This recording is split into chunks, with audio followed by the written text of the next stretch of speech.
Hello guys, my name is Matthew and in today's video I'm going to show you how you can add effects on your writing text inside Canva. First of all, we have to pick the text, or if you're doing it wallpaper, Instagram story, it doesn't actually matter. But we want to go to templates to make it as easy as possible, and let's go with some recently used. It basically doesn't matter, but pick something you want to try it on. First thing, click on the text, and as you can see, there is this option effects. It's in the middle top of your screen. Sorry.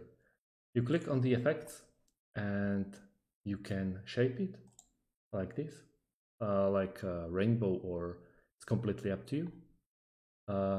We can pick a curvature.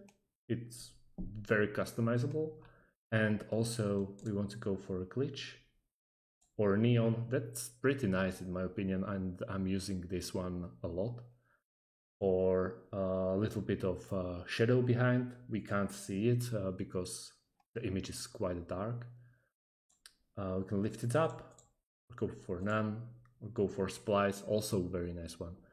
As we want to progress, we can also go for the bottom one, and we can tweak it as we want as well. So when you are done and ready and you are satisfied with your creation, you just go to download, and that's about it, and see you on the next video.